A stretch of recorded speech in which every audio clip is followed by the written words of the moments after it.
இப்போ நீங்கள் ஜோதிட துறையில் வந்து நீங்கள் ஒரு ஜோதிடர் அப்படிங்கிற அங்கீகாரம் உங்களுக்கு கிடைச்சிருச்சு. இது வந்து நம்ம பிரபஞ்ச ஜோதிட ஆராய்ச்சி மையத்தின் மூலியமாக நீங்கள் வந்து ஒரு ஜோதிடர் ஆயிட்டீங்க. இனி இதுக்கு அடுத்து உங்களை நீங்கள் எப்படியெல்லாம் எங்கெங்கே வேணால் என்னென்ன வேணால் கற்றுக்கலாம். ஆனால் மெத்தடுங்கிறது குறிப்பிட்ட இந்த விஷயங்கள் தான். இதை நீங்கள் எந்த அளவுக்கு இன்க்ரீஸ் படுத்துறீங்களோ அந்த அளவுக்கு பேரும் புகழும் நீங்கள் கண்டிப்பாக அடையலாம் அப்படிங்கிறது தான் இதில் இருக்கக்கூடிய மெயின் கான்செப்டே. இப்போ நம்ம இதில் கிட்டத்தட்ட படிக்க வந்ததில் மொத்தம் எத்தனை பேர் இருந்தாங்க தெரியுங்களா? நம்ம குழுவில் ஃபஸ்ட்டு ஜோதிட தேடல் குழுவில் நம்ம ஆன்லைன் மூலியமாக தான் நம்ம கற்றுக்கிட்டோம். அதில் ஜோதிட தேடல் குழுக்குள்ளே மொத்தம் எத்தனை பேர் இருந்தாங்கன்னு தெரியுங்களா? எவ்வளோங்க? 27 பேர் ஜோதிட ஞானம். ஜோதிட தேடலில் எத்தனை பேர் இருந்தாங்க தெரியுங்களா? இது செகண்டு. முன்னாடி எவ்வளோங்க? 77. அதுக்குள்ளே பாதி பேர் போயிட்டாங்க. 89 பேர் இருந்தாங்க. ஸ்டார்டிங்கில் 89 பேர் இருந்தாங்க. ஆனால் அந்த 89 பேரில் கிளாஸுக்கு ஒரு 40 பேர்கிட்ட வந்தாங்க. அப்புறம் அப்படியே ரெகுலராக கம்மியாக 27 பேர் தான் ஃபில்டர் ஆனாங்க. எப்படிங்க? 27 நட்சத்திரம் மாதிரி 27 பேர் தான் ஃபில்டர் ஆனாங்க. ஆனால் கடைசியில் தேர்னது அப்படிங்கிறது 22 பேர் தான். புரியுதுங்களா? அந்த 22 பேர்லையும் இங்கே வர்றதுக்கான வாய்ப்புங்கிறது ஒரு 16 பேருக்கு மட்டும்தான் கிடைச்சிருக்கு. அப்போ எல்லாமே எண்கணிதத்துலேயுமே நம்ம காமிச்சு கொடுக்குறது என்ன அப்படின்னு சொல்லி பார்த்தீங்கன்னா, இந்த 16ன்னு சொல்லும்போது ஏதாவது உங்களுக்கு ஒரு படம் ஞாபகம் வருதுங்களா? வருஷம் 16. அப்புறம் வேற ஏதாவதுங்க? 16 வயது இல்லை. இப்போ இந்த 2 படமுமே வந்து எத்தனை வருஷம் ஆச்சு? ரொம்ப வருஷம் ஆச்சு. ஆனால் இன்னைக்கு வரைக்கும் உங்கள் மனசில் நிற்குதுன்னா என்ன காரணம்? அந்த படம் எவ்வளோ ஹிட்டு. அப்போ இன்னைக்கு வரைக்கும் மனசில் நிற்குதுன்னா இதே நம்பர் வச்சு எவ்வளோ படம் வந்திருக்கேன், ஏன் உங்களுக்கு இது மட்டும் நிற்குது? அப்போ அந்த 16ங்கிறதுலே அவ்வளோ பவர் இருக்குங்கிற அர்த்தம். ஒரு பெரியவங்க உங்களை வாழ்த்துறாங்கன்னு எப்படி சொல்லுவாங்க?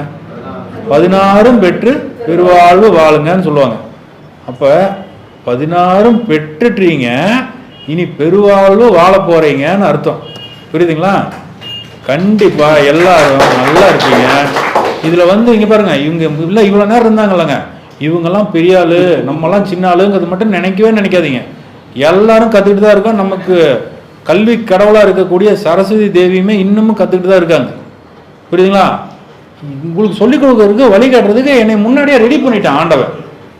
எனக்கு தெரிஞ்சு நான் உங்களுக்கு கொடுத்துட்டு போகிறேன், உங்களுக்கு தெரிஞ்சு நாளை சந்ததியினருக்கு நீங்கள் கொடுத்துட்டு போகிறீங்க.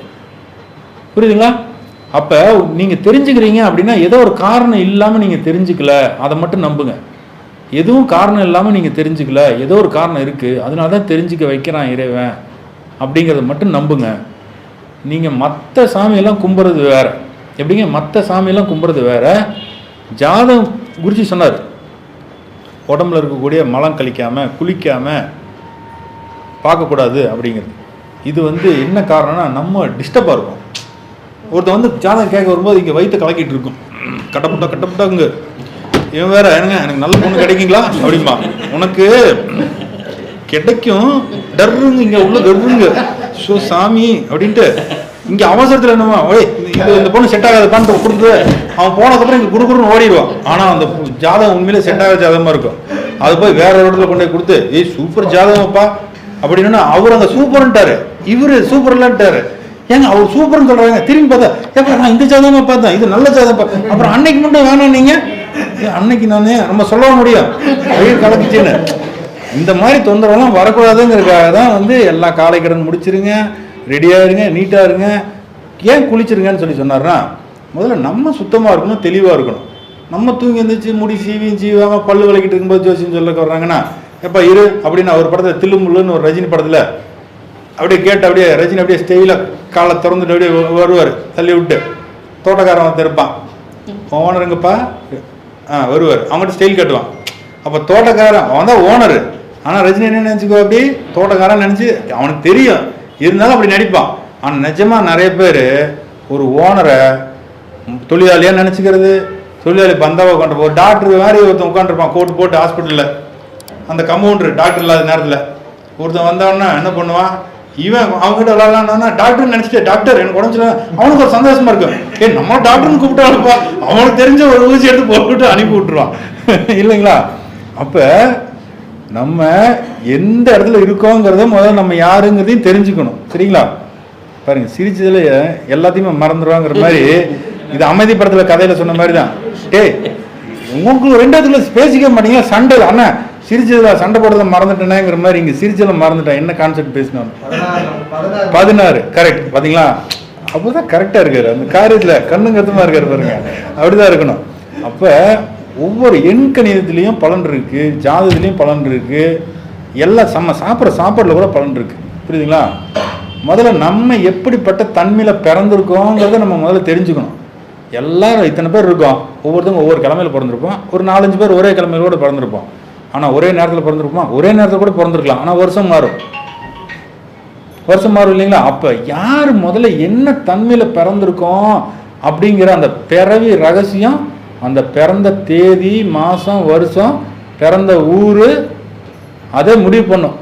மதுரையிலையும் மல்லி தான் முளைக்கும், பெங்களூர்லேயும் மல்லி தான் முளைக்கும், பொள்ளாச்சிலையும் மல்லி தான் முளைக்கும். 3 மல்லியும் ஒரே மாதிரியா இருக்கும். ஏன் மதுரை மல்லி மதுரை மல்லி மதுரை மல்லின்னு சொல்கிறாங்க? அப்போ அந்த மண்ணுக்கு ஒரு தன்மை இருக்குது. புரியுதுங்களா? அப்போ அது மாதிரி ஒவ்வொரு ஊரில் ஒரே நேரத்தில் சேம் டைம் 3 குழந்தை பிறகுது. மதுரையிலையும் சரி, பொள்ளாச்சிலையும் சரி, பெங்களூர்லேயும் சரி, எல்லாம் ஒரே மாதிரியா இருக்க போகிறாங்க. தன்மையாக வேறு. மண்ணுக்கு இருக்கிற குணம் மாதிரி மனுஷனுக்கும் குணம் மாறுபடும், ஊருக்கு தகுந்த மாதிரி வரும். என்னண்ணே நல்லா இருக்கேண்ணே அப்படின்னு சொல்லி மதுரைக்காரங்க பேசுவாங்க. என்னங்கண்ணா நல்லா இருக்கீங்கண்ணா அப்படின்னு கோயம்புத்தூர்காரன் வரும். இதே மெட்ராஸ்காரண்ணே என்ன நல்லா இருக்கியா அப்படிம்பாங்க. அப்போ அந்த பேச்சே மாறுபடுது இல்லைங்களா? அப்போ அது மாதிரி செயல்களும் மாறுபடும். மதுரைக்காரன் நல்லா இருக்கா அப்படிமா, அன்புதான் நல்லா இருக்கடா அப்படிமா. இங்கே கோயம்புத்தூர்காரன் சார் நல்லா இருக்கேன் நண்பா அப்படின்னு கை கொடுப்பான். அப்போ அந்த ஒரு பிஹேவியர் இருக்கு பாருங்க. அன்பா இருந்தாலுமே அவன் பயங்கரமா காட்டுவான். அதான் அந்த ஒரு நாளுக்கு அது கேட்டு பழகா. நீ சாப்பிடு சாப்பிடு சாப்பிடுமா, இங்க எடுத்துக்கங்க அப்படிமா. அந்த சாப்பாட்டுல கூட ஒரு டெரர். ரொம்ப அன்பா கூப்பிடுறது இன்னொன்று இருக்கு. தம்பி சொல்ற மாதிரி இல்லைங்க, ஆயா உக்காலி நல்லா